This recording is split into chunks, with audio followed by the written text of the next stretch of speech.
Surat 1 Korintus pasal yang ke-15, ayat yang pertama sampai dengan ayat yang ke-11. 1 Korintus pasal yang ke-15, ayat yang pertama sampai dengan ayat yang ke-11. Firman Tuhan.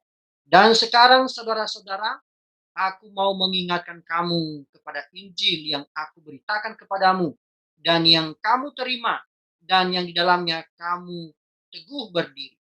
Oleh Injil itu kamu diselamatkan asal kamu teguh berpegang padanya, seperti yang telah kuberitakan kepadamu. Kecuali kalau kamu telah sia-sia saja menjadi percaya. Sebab yang sangat penting telah kusampaikan kepadamu, yaitu apa yang telah kuterima sendiri, ialah bahwa Kristus telah mati karena dosa-dosa kita, sesuai dengan kitab suci. Bahwa ia telah dikuburkan, dan bahwa ia telah dibangkitkan pada hari yang ketiga sesuai dengan kitab suci. Bahwa ia telah menampakkan diri kepada Kefas dan kemudian kepada ke-12 muridnya. Sesudah itu ia menampakkan diri kepada lebih dari 500 saudara sekaligus. Kebanyakan dari mereka masih hidup sampai sekarang, tetapi beberapa di antaranya telah meninggal. Selanjutnya ia telah menampakkan diri kepada Yakobus, kemudian kepada semua rasul. Dan yang paling akhir dari semuanya, ia menampakkan diri juga kepadaku, sama seperti kepada anak yang lahir sebelum waktunya. Karena aku adalah yang paling hina dari semua rasul, bahkan tidak layak disebut rasul, sebab aku telah menganiaya jemaat. Tetapi karena kasih karunia Allah, aku adalah sebagaimana aku ada sekarang, dan kasih karunia yang dianugerahkannya kepadaku tidak sia-sia. Sebaliknya, aku telah bekerja lebih keras daripada mereka semua. Tetapi bukannya aku, melainkan karena kasih karunia Allah yang menyelamatkan aku. Sebab itu, baik aku maupun mereka, demikianlah kami mengajar, dan demikian kamu menjadi percaya. Bapak Ibu yang dikasih dalam Tuhan Yesus Kristus, kita merenungkan firman Tuhan di bawah tema, Ia telah dibangkitkan. Ia telah dibangkitkan. Bapak Ibu yang dikasih dalam Tuhan Yesus Kristus, beberapa waktu yang lalu kita sudah mengingat begitu berat penyiksaan yang harus Yesus alami. Mulai dari Taman Getsemani sampai di atas kayu salib. Dan satu penderitaan yang sungguh amat dahsyat. Kita menyaksikan bahwa Yesus telah menderita dibandingkan dengan dua penjahat di sebelah kanan dan kirinya. Tuhan Yesus sungguh benar-benar dihancurkan oleh cambuk tentara Romawi. Bahkan semua olok-olokan orang-orang yang melihat dan menyaksikan secara langsung. Semuanya ini terjadi di dalam Kristus karena kasih-Nya kepada kita. Karena cinta Tuhan yang teramat besar bagi kita, manusia yang adalah ciptaannya. Saudara, Yesus telah membayar hukuman dosa kita. Selanjutnya apa yang dapat kita berikan kepadanya? Sudahkah saudara dan saya memberi hidup yang terbaik? Sudahkah saudara dan saya memberikan persembahan yang terbaik?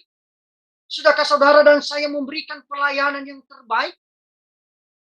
Saudara, kiranya penderitaan Kristus ini mendorong kita, memacu kita semakin mengasihi Dia dengan lebih sungguh-sungguh. Bapak Ibu yang dikasihi dalam Tuhan Yesus Kristus, Yesus yang telah mati itu tidak mati untuk selamanya. Namun Dia telah bangkit dari antara orang mati. Dan kebangkitannya membawa pengharapan besar bagi keselamatan umat manusia di muka bumi ini. Sungguh tanpa kebangkitan Tuhan Yesus, maka sia-sialah iman kita, sia-sialah kepercayaan kita, sia-sialah kesetiaan kita dalam mengikut Yesus. Saudara, kita bersyukur sebab Yesus sungguh-sungguh telah bangkit dari kematian. Walaupun saudara dan saya sampai hari ini tidak pernah menyaksikan secara langsung kebangkitannya. Namun sejarah membuktikan memang sungguh-sungguh telah bangkit dari antara orang mati. Dan Tuhan Yesus berkata, berbahagialah engkau sekalipun tidak pernah melihat aku, namun engkau percaya. Pagi ini Bapak Ibu yang dikasih dalam Tuhan Yesus Kristus, saya mengajak kita untuk memahami maksud dan tujuan Yesus telah dibangkitkan. Mengapa Tuhan Yesus harus dibangkitkan dan harus bangkit? Untuk apa dia bangkit? Apa maksud dan tujuan dari kebangkitannya? Saudara, paling tidak ada 3 hal yang menjadi tujuan daripada kebangkitan Tuhan Yesus. Yang pertama yang kita renungkan pada teks ini adalah kebangkitan Yesus itu membuktikan bahwa dia adalah Tuhan. Kebangkitan Yesus membuktikan bahwa dia adalah Tuhan. Penyebab utama mengapa Yesus harus disalibkan adalah karena ketidakpercayaan orang-orang Yahudi terhadap ketuhanan Yesus. Semenjak Tuhan Yesus mengakui bahwa dia adalah Tuhan, maka Yesus langsung diusir keluar dari kota Nazaret. Kota di mana Yesus dibesarkan. Selanjutnya penolakan demi penolakan terus terjadi. Setiap kali Yesus menyatakan kealahannya. Mengapa? Karena orang kagum dan heran melihat mujizat yang Tuhan Yesus lakukan. Melihat kuasa Yesus. Tetapi sayang sekali, tidak semua orang yang menerima Yesus sebagai Tuhan hanya mau menerima mujizatnya. Tidak menerima sang sumber mujizat. Mereka hanya mengaku Yesus sebagai nabi. Mereka hanya mengaku Yesus sama seperti nabi-nabi yang lain yang bisa melakukan tanda-tanda dan mujizat. Bahkan yang paling menyedihkan hati Yesus, saudara, yaitu murid-muridnya sendiri mulai meragukan ketuhanannya, mulai meragukan keilahiannya, mulai meragukan bahwa dia Yesus yang adalah Tuhan dan Juru Selamat. Ketika Tuhan Yesus sudah mati, maka mereka meninggalkan panggilannya sebagai murid Yesus dan kembali menjadi nelayan. Yesus yang telah menjadikan mereka sebagai penjala manusia, tetapi mereka kembali menjadi penjala ikan. Dan sampai hari ini, masih banyak orang yang belum mengakui ketuhanan Yesus. Mereka hanya mengakui mujizatnya. Mereka hanya mengakui bahwa dia adalah nabi, tapi tidak menerima ketuhanan. Tidak menerima keilahian. Maka disinilah Yesus bangkit. Untuk itulah Yesus bangkit. Supaya dunia tahu bahwa dia adalah Tuhan atas seluruh dunia.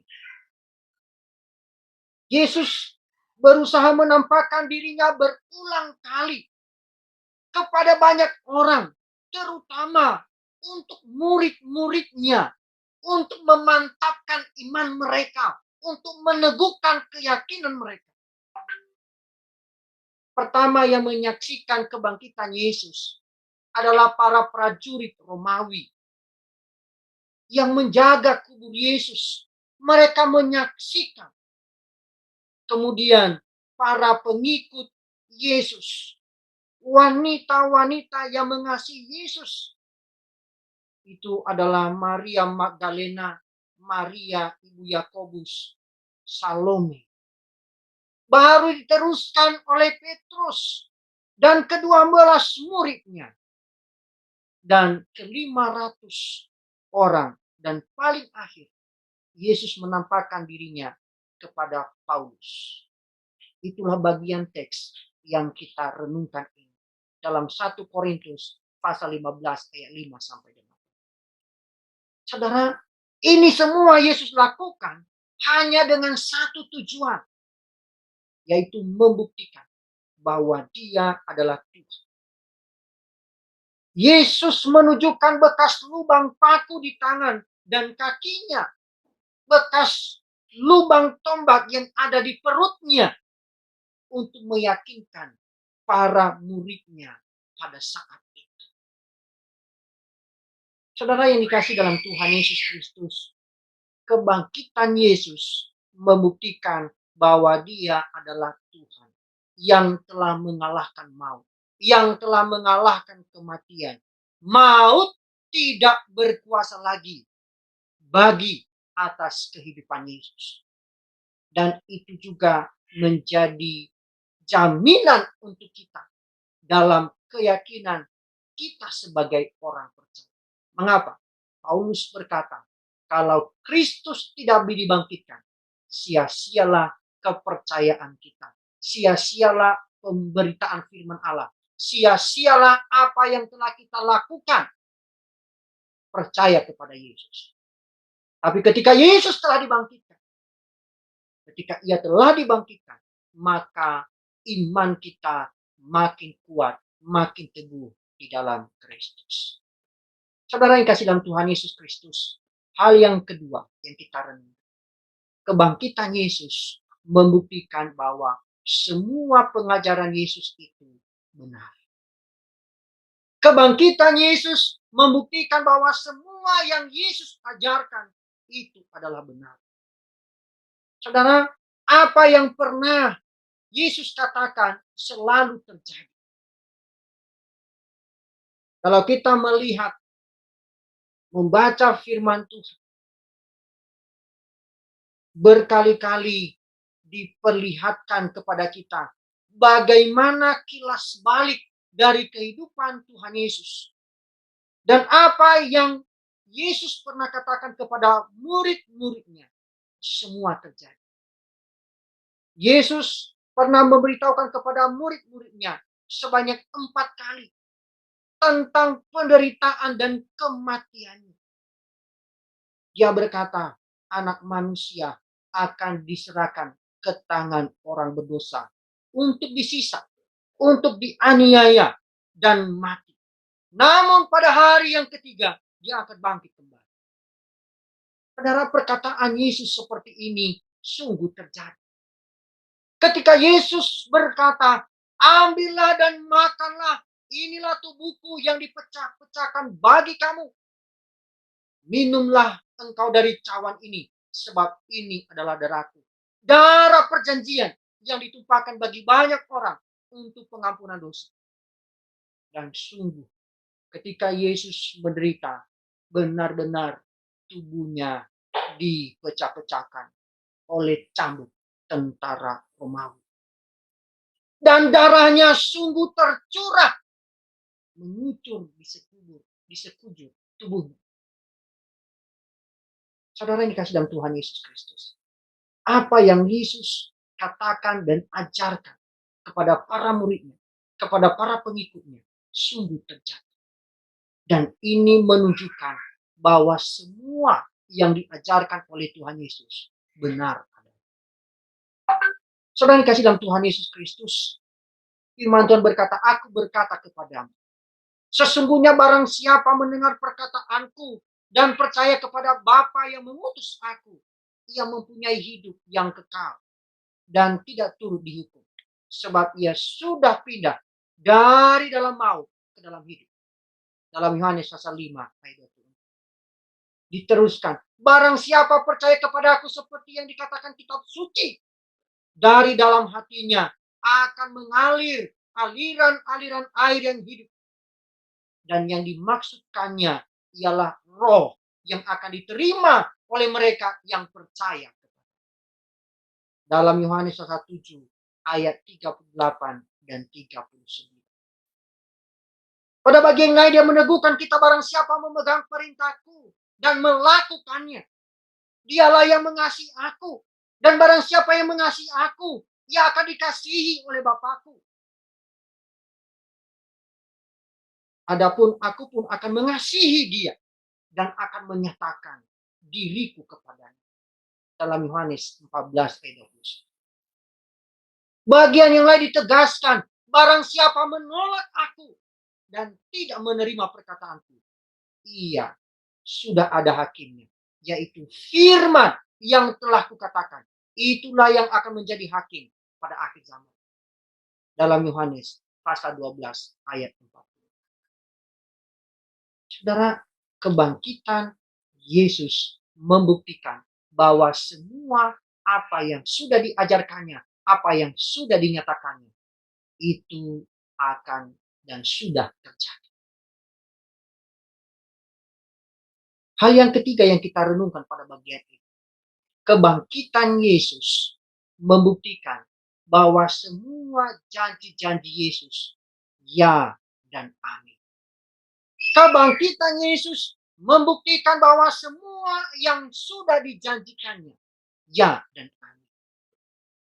Saudara, kalau kita mengingat ketika di masa-masa kampanye, ada banyak kader-kader partai memberikan janji-janji.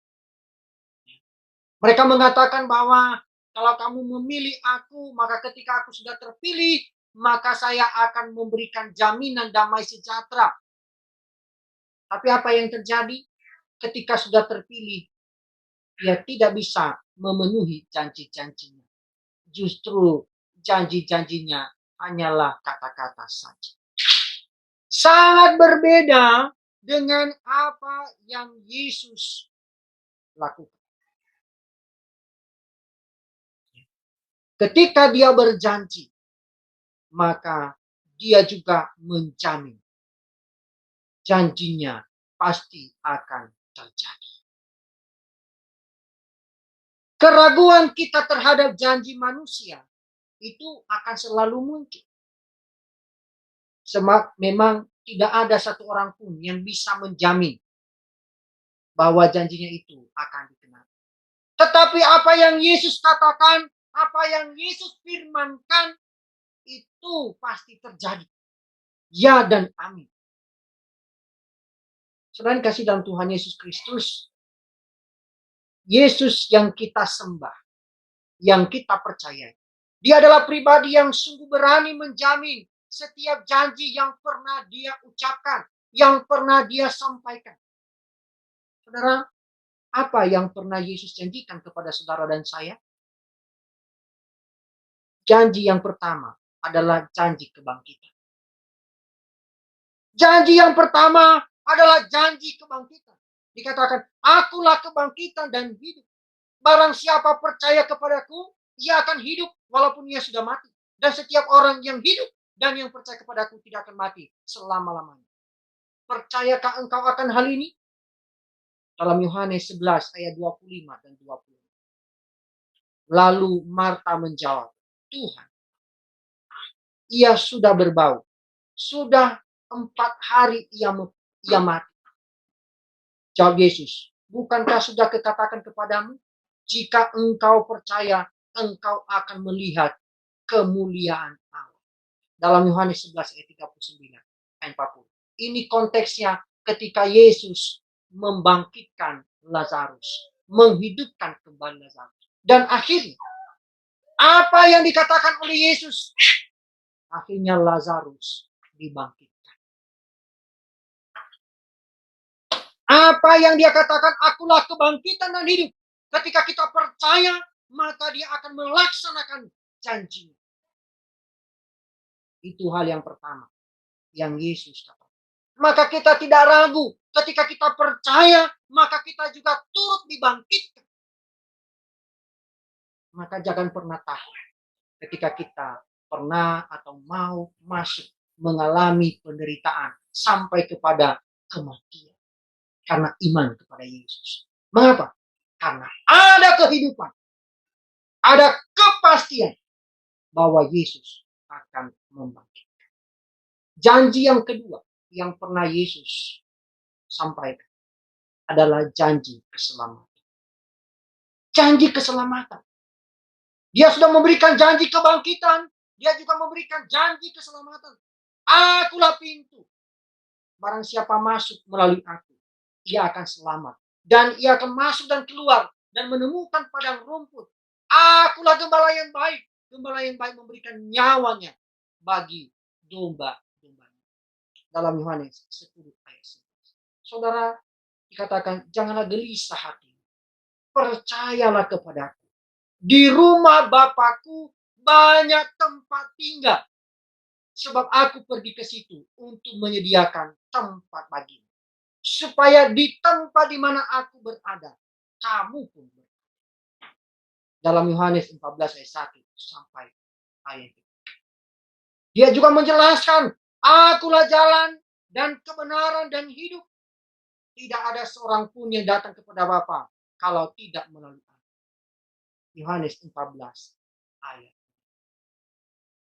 Dan apa yang sudah dijanjikannya ini, dia akan anugerahkan kepada saudara dan saya. Dia telah memberikan nyawanya supaya saudara dan saya diselamatkan. Dia telah menyelesaikan masalah utama kita, masalah terbesar kita manusia, yaitu dosa. Maka hari ini dalam ibadah kita memahami hal ini. Hal yang ketiga yang Yesus janjikan ketika dia masih hidup. Dia berada di tengah-tengah dunia. Dia menjanjikan janji damai sejahtera. Janji damai sejahtera. Dikatakan, damai sejahtera ku tinggalkan bagimu.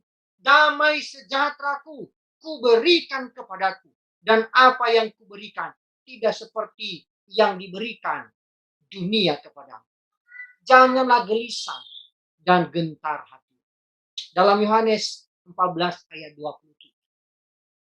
Saudara, ini adalah janji Tuhan. Maka tidak ada alasan bagi kita untuk tidak percaya kepada Tuhan Yesus. Dia memberikan janji kebangkitan. Dia memberikan jaminan keselamatan. Dan dia menghadirkan damai sejahtera. Maka ketika kita percaya kepada Tuhan Yesus, apapun yang kita alami, penderitaan sekalipun, bahaya maut sekalipun, ketika kita mengalami karena iman di dalam Kristus, dia menghadirkan kita damai sejahtera. Dalam menjalaninya, dalam menjalani proses yang Tuhan mau kita lakukan, yang Tuhan mau kita lewati, ada damai sejahtera. Sekalipun itu penderitaan. Saudara, apakah Yesus tidak menderita ketika dia disiksa? Menderita. Tetapi ada damai sejahtera. Mengapa? Karena janjinya. Karena pemeliharaannya. Ada jaminannya. Dan dia adalah satu-satunya cara untuk kita sampai kepada kehidupan yang kekal. Saudara, ada 3 maksud dari kebangkitan Tuhan Yesus. Yang pertama, kebangkitan Yesus membuktikan bahwa dia adalah Tuhan dan Juru Selamat manusia. Saudara bisa membandingkan ini dalam Markus pasal 16 ayat 9 sampai dengan ayat 10. Yang kedua, maksud dari kebangkitan Yesus adalah kebangkitan Yesus membuktikan bahwa semua pengajaran Yesus itu benar. Yang ketiga, maksud dari kebangkitan Yesus adalah kebangkitan Yesus membuktikan bahwa janji-janjinya ya dan amin. Saudara dikasih dalam Tuhan Yesus Kristus. Untuk itu, saudara dan saya sepatutnya berbahagia. Sepatutnya berbahagia. Mengapa? Karena bila saudara dan saya sungguh telah percaya kepada Yesus sebagai Tuhan dan Juru Selamat, mempercayai bahwa firman-Nya adalah kebenaran, mempercayai bahwa janji-janjinya pasti akan digenapi, maka bagian selanjutnya, mari kita lakukan iman kita itu. Keyakinan kita kepadanya, mari kita wujudkan. Dengan membuang segala keraguan. Membuang segala kebimbangan. Ketidakpercayaan kita. Kita menempatkan satu wujud penghormatan kita kepada Tuhan atas pengorbanannya, atas kematiannya, dan atas karyanya melalui kebangkitannya bagi dosa-dosa saudara dan saya. Saudara yang kasih dalam Tuhan Yesus Kristus, mari kita menyaksikan kepada orang-orang yang ada di sekeliling, di sekitar kita, bagaimana Tuhan memelihara kehidupan saudara dan saya. Ia telah dibangkitkan. Itu juga merupakan wujud nyata bahwa Dia adalah Allah sebagai jaminan satu-satunya bagi saudara dan saya untuk mendapatkan hidup yang kekal. Amin.